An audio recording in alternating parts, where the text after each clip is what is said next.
Welcome to Wrestling at the Chase, the opening bout, a one fall with a 10-minute time limit. Introducing from Green Bay, Wisconsin, weighing 239 pounds, Chris Curtis. And from Winnipeg, Canada, weighing 242 pounds, Bulldog Bob Brown. Referee Charles Veneta.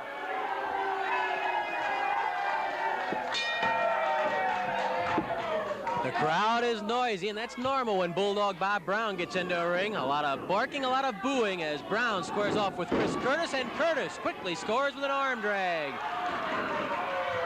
Brown not too happy about being tossed in his first offensive thrust. He's caught again with the arm drag by Chris Curtis. Brown squirms across the mat, but could not get to the ropes, and Curtis pours on the pressure with the arm bar. Body drop, or rather an elbow drop really into the shoulder. Really the body and the elbow both scoring into the bicep and the shoulder of Bulldog Bob Brown. Chris Curtis in command. Brown applies pressure underneath the chin of Curtis. A chop to the chest. Curtis still hangs on with the arm bar. Curtis stretching out that arm. The more he can extend it and twist it, the more pain Brown will be feeling, and that knee drop doesn't help matters any for Bulldog Brown. Once more an arm drag by Curtis, and Brown is back on the canvas. Chris Curtis twisting the arm of Bulldog Bob Brown. Brown reaches up for the hair of Curtis, and referee Charles Venator slaps the hand of Brown away. Brown with a slash to the throat, but Curtis stays in command. Brown struggles to his knees, trying to get to his feet. It'll be much easier to counter from that position if he can get standing. Curtis, though, concentrating with the arm bar. Rather melancholy milestone coming up this Tuesday. You know, the 30th anniversary of Ray Steele's death is this Tuesday. Of course, the all-time great held the World Heavyweight Championship in 1940 and 1941. Passed away on September 11th, 1949. He was one of the greats, and he was one of the reasons that Sam Muchnick went into wrestling, working for Tom Pax back in 1932. After the St. Louis Times was sold and Sam Muchnick lost his job as a sports writer for the Times, Sam had several offers in the newspaper business, both in St. Louis and in New York. But Ray Steele, who was a very close friend of Sam's, convinced Sam that his future might very well lie in wrestling, working for Tom Pax, and of course the rest is history. Sam Muchnick's success here in St. Louis, his success in founding the National Wrestling Alliance. So Ray Steele really deserves a vote of thanks, not only for the tremendous wrestling he provided in the 20s, 30s, and early 40s, but also for convincing Sam Muchnick to go into wrestling. Steele passed away 30 years ago this Tuesday. Brown with a slash to Curtis's throat. Flying mare with the help of some hair pulling by Brown, and then Brown works with the boot across the face of Chris Curtis. Front face lock by Bulldog Bob Brown, who's been doing quite a bit of sniping at the Von Erich brothers, Kevin and David, saying that it's really due to their father's influence that they've been getting so many main events. Brown has infuriated the entire Von Erich clan.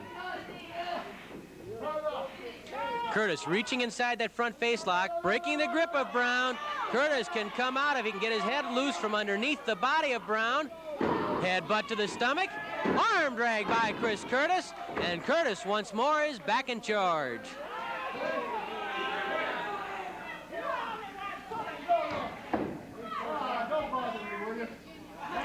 Referee Charles Venator asked Bulldog Brown if he wants to give up, and Brown told Venator, "Don't bother me." Takes a lot to ring a concession from Bulldog Bob Brown. He's a tough, scrappy worker. Hard to beat, hard to get a concession from. Curtis stretching out that arm. Now Brown, even though caught in the hole, yells out at some of the fans who are riding him. Chris Curtis with an arm bar. Curtis, a native of Wisconsin, been doing most of his wrestling throughout the Midwest since he turned professional about a year and a half ago. Doing pretty well. Has a good fundamental grip on wrestling. Very good on the basics. Brown had a fist clenched, but Charles Venator spotted it and told Brown to keep that hand open. Brown's hand and finds its way to the windpipe of Curtis. Brown strangling Curtis, but at the same time, he's pulling the tights, and that's what Venator spotted. Now, Charlie Venator trying to catch up with Brown, who's breaking rules right and left. Venator warns Brown.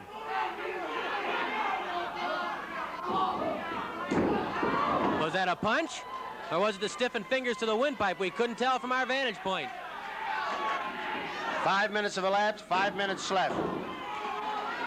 Whether it was a punch or an open hand, it certainly had a lot of pop to it. You could hear it crack as it landed in the face or the jaw of Chris Curtis, and now Curtis's head is driven into the turnbuckle. Once more, Curtis banged into that turnbuckle by Bulldog Bob Brown. Brown with a kick to the stomach. Another chop to the throat by the Bulldog. The crowd hoots and hollers at Bulldog Bob Brown. Brown stands on the throat of Curtis. Brown still on the throat of Curtis.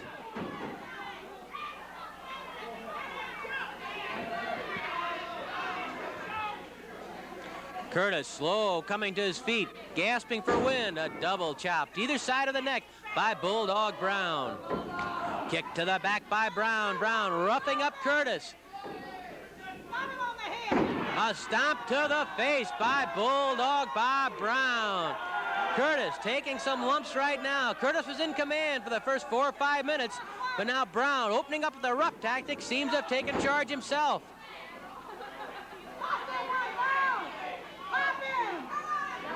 Brown whips Curtis across the ring and into the buckles. Brown charges in and misses with an attempt at the flying tackle. Curtis goes to town on Bulldog Brown.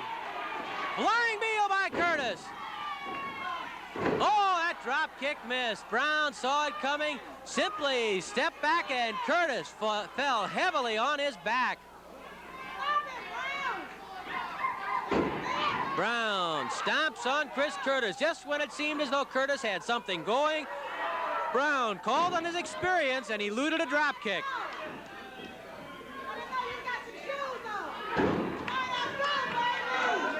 Three minutes left, 3 minutes. 3 minutes remain in the curtain raiser between Bulldog Bob Brown and Chris Curtis. Brown hoists Curtis, backbreaker. The backbreaker by the Bulldog. Brown smiling now after Curtis missed that drop kick. He was hurting, and Brown's not helping the situation any for Curtis. A second backbreaker by Bulldog Bob Brown. Brown takes to the air, leg drop, catching him across the jaw. The leg drop across the jaw of Chris Curtis.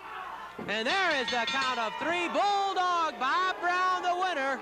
After a pair of backbreakers followed by the leg drop, that landed across the jaw of Chris Curtis, and that really provided the finishing touches. Here's ring announcer Mickey Garagiola. In 7 minutes and 29 seconds with the leg drop, the winner, Bulldog Bob Brown.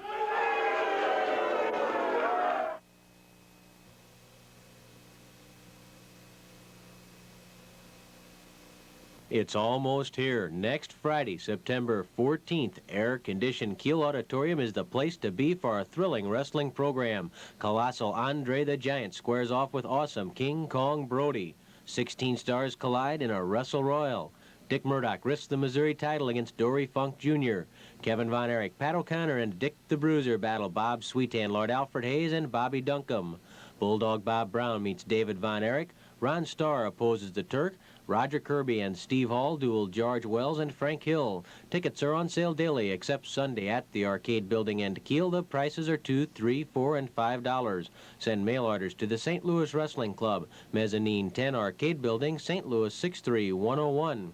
Plenty of tickets will also be available at the door Friday evening. No true wrestling fan can afford to miss this next Friday at Cool Kiel Auditorium. Andre the Giant versus King Kong Brody. Second main event, an Australian tag team match, 1 fall with a 10-minute time limit. Introducing from Indianapolis, Indiana, weighing 235 pounds, Mike Hubert. From Wellington, New Zealand, weighing 235 pounds, former world champion Pat O'Connor. From Baton Rouge, Louisiana, weighing 268 pounds, Bob Sweetan. From Dunkirk, Indiana, weighing 238 pounds, Roger Kirby.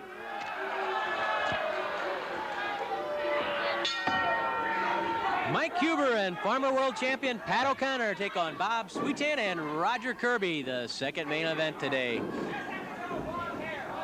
Huber and Kirby circle. Huber ducks underneath the first grasp of Roger Kirby. Once more, Huber sidesteps Kirby. Cautious. They come to grips. Pulling on each other's neck. Huber was forced to one knee. Now Kirby was. Huber leans into Kirby. Finally an arm drag by Mike Huber. Tosses Kirby aside. You know, during that special tape, which was put together here by the fine crew at KPLR TV, comparing the strengths of Andre the Giant and King Kong Brody, when you think of all the moves those two men have that are reliant upon their power, their strength, and their agility, it'll be interesting to see how they match up against one another. Can Brody, for instance, lift Andre for a body slam? Can Andre lift Brody? Brody says nobody can body slam him. What will happen if Andre scores the giant splash on Brody? Can he keep Brody down? And what happens if Brody hits Andre with that flying knee drop? Will that be enough to stop Andre? The battle of the giants. Andre the Giant against King Kong Brody. That is a classic matchup, something the entire wrestling world is talking about, just as they're talking about the big 16-man Wrestle Royal. Andre has captured the last two Royals in St. Louis. He will really be a target in this Royal. And, of course, Brody has a golden opportunity maybe to injure Andre, to keep Andre from being effective or even getting to that Royal. You can bet Brody will stop at nothing, as he said he would. He would stop at nothing a couple of weeks ago here on Wrestling at the Chase when we interviewed him. He was wild that day talking about the match with Andre. Think how wild he'll be when the bell rings and it's Andre the Giant versus King Kong Brody. Good fireman's carry by Roger Kirby. Huber muscles his way out. Tag made to Bob Sweetan. Kirby hangs on to Huber for Sweetan, and Sweetan bangs a fist off the side of Mike Huber. Sweetan pounding on Huber. Sweetan tossed to the ropes by Huber. Flying tackle. Huber's waiting with a hip toss. Arm drag. Mike Huber pulled back by Sweetan, who grabbed the hair. I don't think the referee saw it. He was trying to get in position to count the shoulders of Sweetan when Sweetan reached up. Love that slow motion insert too of that side suplex from Starr. Starr probably has the best side suplex I think I've ever seen. I can remember Danny Hodge using it. Bobo Brazil uses it. But Starr really seems to have mastered the balance necessary to yank that man back. And remember, Starr won that big Wrestle Royal in San Francisco, so he's experienced in Wrestle Royals. And Starr is one of just many to watch in that 16-man Royal coming up here in St. Louis. Plus the Missouri title on the line. Dick Murdoch risking the state crown against Dory Funk Jr., who held the World Heavyweight Championship more than 4 years, who held the Missouri crown, and in fact who won the Missouri title from none other than Harley Race, the current world champion. Bear hug by Kirby, and Kirby drives Huber into Sweetan's knee.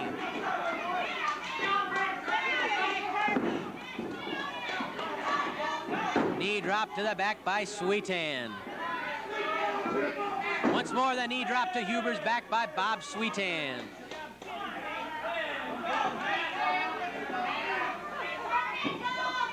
Sweetan and Kirby have made several tags, but Huber has been unable to tag O'Connor. There's the bear hug by Sweetan on Mike Huber. And it's worth mentioning on Pat O'Connor's behalf that he suffered a knee injury a few days ago, and he's working under rather difficult circumstances because that knee injury has been giving him trouble. Huber almost belted his way out of the bear hug. Sweetan grabs the tights and tries to maneuver Huber back to the corner where Sweetan can tag Kirby. Kirby comes up from behind Huber. The bear hug by Kirby, and Kirby, very powerful, lifts Huber off Huber's feet. Huber flails away with forearms. And now a fist. Bangs the ears, and finally Kirby has to drop Huber, but Huber's definitely in the wrong corner as far as he's concerned. Benader keeps Sweetan back, so does Lee Warren, but Huber couldn't get away. 5 minutes have elapsed, 5 minutes left. 5 minutes remain. Huber spun away from O'Connor. O'Connor reaching out, trying to make a tag. Huber, Kirby, trading blows. Tag is made to Pat O'Connor. Sweetan, though, was being chased to the corner, and I don't think the referee saw it. No! The referees were doing something the fans wanted them to do, chase Sweetan out of the corner, and because of that, neither referee saw the tag made from Huber to O'Connor. The crowd's in an uproar, but they'd have been just as much in an uproar if the referees had let Sweetan come to clear across the ring to help Kirby. It was a no-win situation for the officials. And it was a no-win situation for Mike Huber. He's tossed to the ropes by Sweetan. Oh, hard forearm smash to the solar plexus. Flying elbow drop by Sweetan, but Huber's leg is on the ropes. There will not be a pin here. Sweetan works with a boot across the forehead of Mike Huber. And then Sweetan lifts Huber. Kirby brings up a foot and drives that boot into the stomach of Huber. Huber trying to get to Pat O'Connor. Here comes Kirby. Kirby working on the stomach of Huber, but Huber refusing to quit. Huber and Kirby trade blows. At Huber, this won't quit, and O'Connor urges on his partner. Down goes Kirby. Huber dives to O'Connor, and here comes the Irishman. Kirby backs into the corner. O'Connor goes to work on the stomach, and then the hard right cross by O'Connor. O'Connor whips Kirby into the buckle, flips him up and over. Here comes Sweetan. O'Connor spots him. Sweetan driven head first into the buckle by O'Connor, who then pounds on Kirby's face. 3 minutes left, 3 minutes. Huber gets in his licks from outside the ring. O'Connor blasts Kirby in the face again.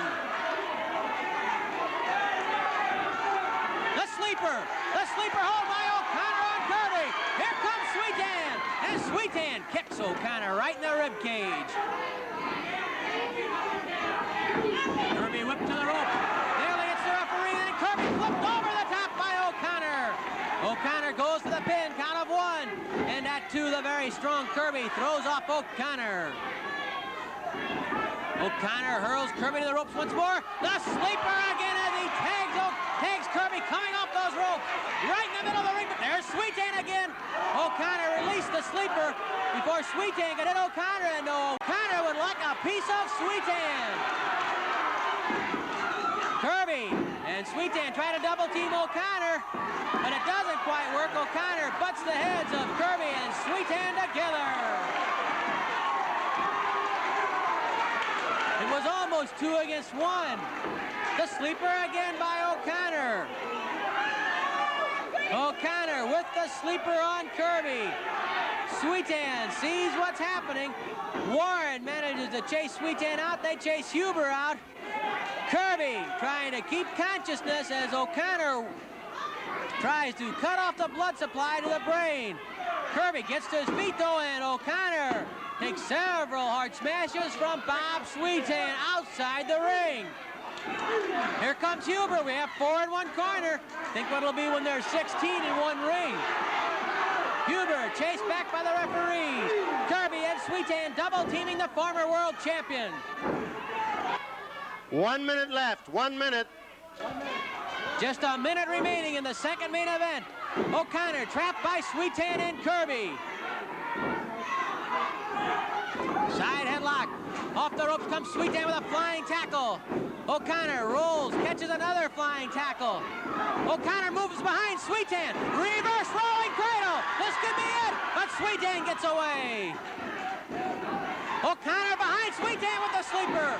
O'Connor with the sleeper on Sweetan. Sweetan thrashing about, trying to get to his corner where he can tag Kirby. And does so. Kirby charges. O'Connor runs right into the sleeper again. O'Connor now with the sleeper on Kirby. Sweetan too groggy to do much good, helping Kirby. It's pretty much up to Kirby right now. Sweetan still in the corner trying to regain his bearing. Time running out. O'Connor trying to put Kirby away. Sweetan trying to get in there. Huber comes in to help. There's the bell. The time limit has expired. Kirby held on.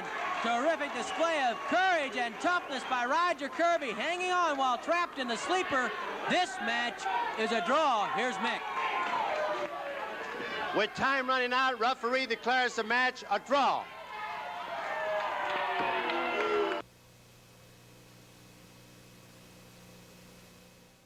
An added attraction, most falls to curfew. Introducing from Charlotte, North Carolina, weighing 135 pounds, Kay Roberts. From Nashville, Tennessee, weighing 138 pounds, Debbie Combs.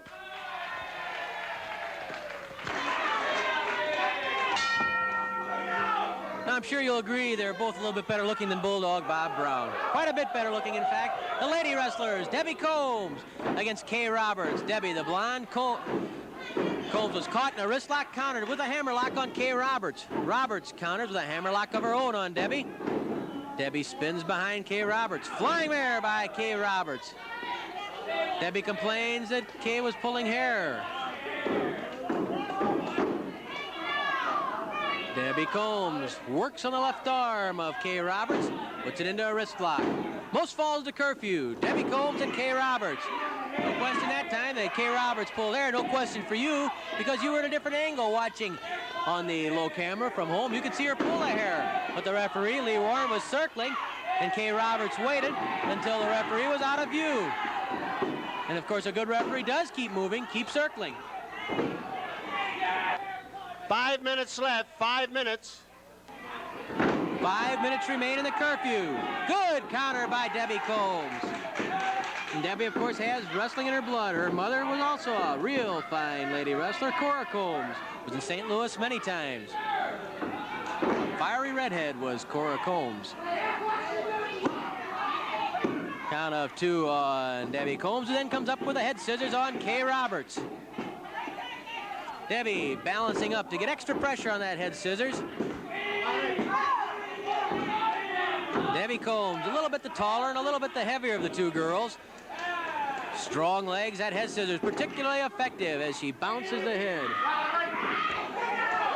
I believe Kay Roberts just took a hunk out of Debbie Combs' leg. Kay Roberts bit Debbie Combs to break the head scissors. Nasty young lady. Doggone Mickey, I was even going to arrange a date for you with Kay Roberts. I don't think I will now. She might be a little too tough for either one of us. Debbie Combs knocks down Roberts. Roberts dumps Combs going for the leg, and then Roberts comes up with a double toe hold. Fast and furious action from the ladies. And it'll be fast and furious in that 16-man Wrestle Royal. It'll be fast and furious when Andre the Giant and King Kong Brody square off. It'll be equally fast and furious when Dory Funk Jr. tries to take the Missouri title from Dick Murdoch. Debbie's shoulders are down, but not for long.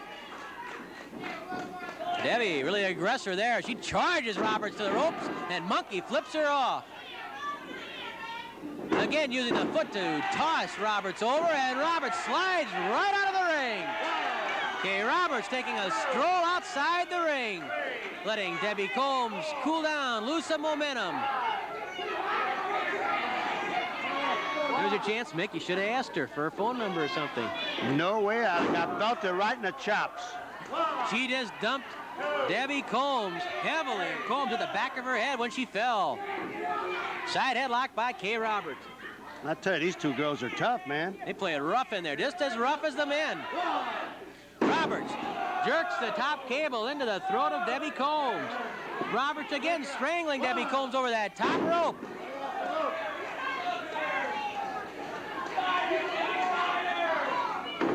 Side headlock again by Kay Roberts on Debbie Combs. No falls yet.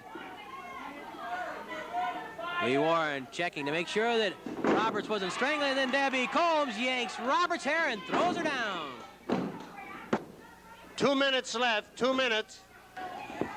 2 minutes remain. Step over toe hold by Kay Roberts. She tried to get a little extra leverage by pulling tights, but Combs counters and comes up with a double toe hold on Roberts. Under 2 minutes remaining. Under 2 minutes remaining in the curfew. Been pretty evenly matched, Combs and Roberts. Roberts quite a spitfire. She kicks Combs away. She's a talkative little girl, too. She really chops him out. Maybe she is related to Bulldog Brown. Combs tossed to the buckles by Kay Roberts. How do they take that punishment? She's beautiful compared to Bulldog Brown. Roberts reversed into the buckle. Debbie Combs mounting the ropes, crawling behind Kay Roberts, and she's riding Kay Roberts with a victory roll. That's what it's sometimes called, a rolling front head scissors. And there's the first fall. There's the first fall. And we'll check the clock, and it's the only fall. We have a winner, Debbie Combs with the victory roll. Debbie Combs mounting those ropes, coming up behind Kay Roberts. I really don't think Roberts exactly knew what was happening. She was maybe a bit befuddled, and that made it a little bit easier for Combs to ride Roberts over, catch her in that cradle that finished off the match. Here's Mickey. With time running out, the winner of the only fall and the match with the victory roll, Debbie Combs.